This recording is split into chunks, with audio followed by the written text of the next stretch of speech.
province sud annule l'attribution des gisements de Prony et de Pernod à Valais-Ansé et à Eramet. L'annonce a été faite par le président de la province sud suite à l'analyse approfondie du protocole signé le 5 avril dernier sous l'ancien exécutif.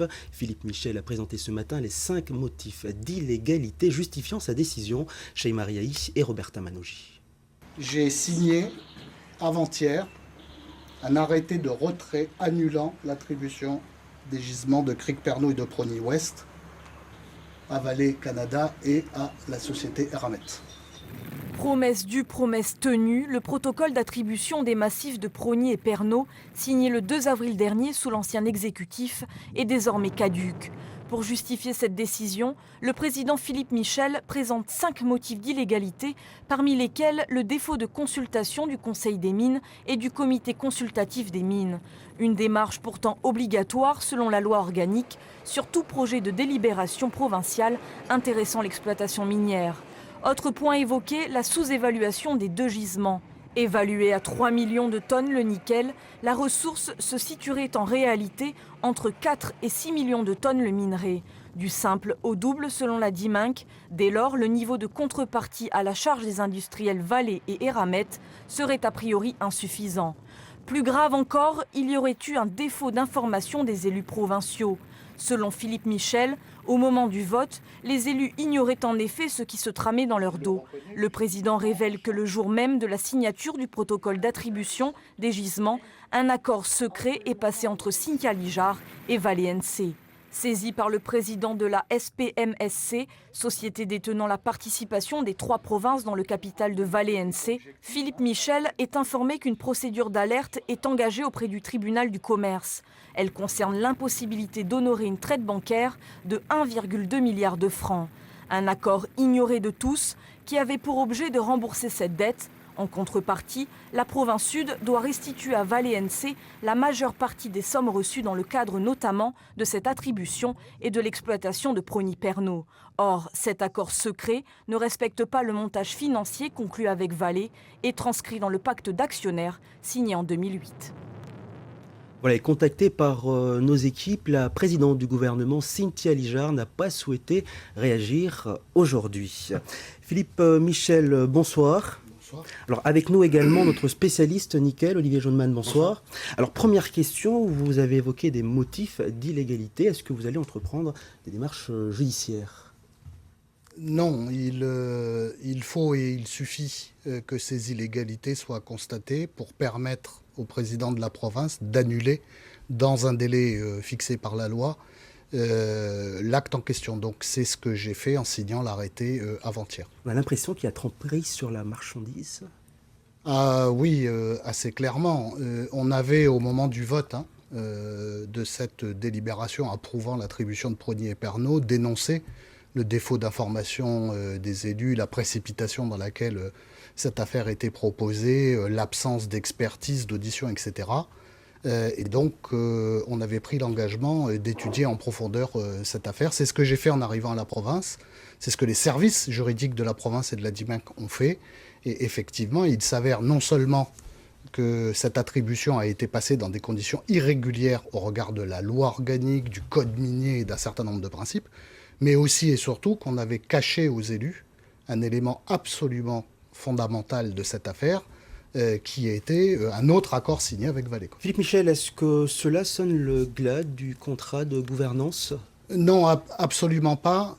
Nos divergences entre les uns et les autres, que ce soit sur la question minière d'ailleurs ou sur d'autres questions, elles sont connues et affichées de longue date. Lorsqu'on a signé le contrat de gouvernance solidaire, on n'a pas caché ces divergences. Et en l'occurrence, parce que l'intérêt général, la protection des richesses du pays le réclame, on est allé au bout de notre démarche. Mais cela ne remet pas en cause la nécessité politique de nous entendre pour défendre l'essentiel en ce qui concerne l'avenir politique du pays, pour traiter les dossiers de vie chère ou de défaut de logement que les Calédoniens attendent, ou pour gérer les institutions. Michel, est-ce que la fermeture de l'usine du Sud est encore d'actualité aujourd'hui ? Écoutez, ce que je crois, c'est que, on l'a dit et répété, après la succession d'accidents graves qu'il y a eu sur l'usine du Sud, il est certain que si un nouvel accident se reproduisait, probablement que la situation échapperait à tout contrôle. À quel Et type de sanctions, justement, s'expose l'industriel en cas de récidive? Alors, il y a toute une batterie de sanctions qui sont Ça va prévues jusqu'à la par le code de... fermeture? Oui, ça peut aller dans l'absolu jusqu'à la fermeture, mais uniquement, et j'insiste sur ce point, parce qu'on est dans un état de droit, uniquement si la fermeture apparaît comme le seul moyen de faire cesser les dangers pour la santé des personnels ou pour les atteintes à l'environnement. Est-ce que vous êtes satisfait par les mesures prises par l'industriel pour rectifier le tir? Je suis satisfait de constater que les préconisations qu'on a imposées à l'industriel avant réouverture, au bout d'un mois, de 2 mois, de 3 mois, de 4 mois, etc., sont effectivement respectées. Mais si j'ose dire, je ne me satisfais pas de ça. La responsabilité de la collectivité, c'est de continuer d'assurer un suivi permanent de l'industriel pour vérifier et obliger que tout est respecté. Alors justement, est-ce que la province Sud valide ce fonctionnement en mode dégradé de l'industriel? Ce fonctionnement mode dégradé, je le rappelle, c'est finalement l'usage de ces bassins de rétention qui sont normalement destinés aux eaux de ruissellement. C'est l'usage de ces bassins de rétention qui est détourné puisqu'on y transfère des solutions d'acide. Est-ce que vous validez ça? Non, l'une des recommandations d'expertise d'Ineris qui a été faite après l'accident du 6-7 mai à la demande de la province enjoint à l'industriel de limiter et de justifier le recours à des modes dégradés et qu'on ne puisse pas passer d'un mode dégradé à une habitude, si vous voulez. D'autre part, une autre préconisation du rapport Ineris impose à l'industriel de revoir toutes ses capacités de rétention pour augmenter la capacité de ces bassins. C'est exactement ce qu'on est en train de faire et le CICS qui s'est tenu hier a pu le vérifier. Vous avez un échéancier? En réalité, c'est un travail de suivi qui va être permanent. D'ici à la fin de l'année, il est très probable qu'on devra tenir des CICS une fois par mois quasiment pour exercer une surveillance très resserrée.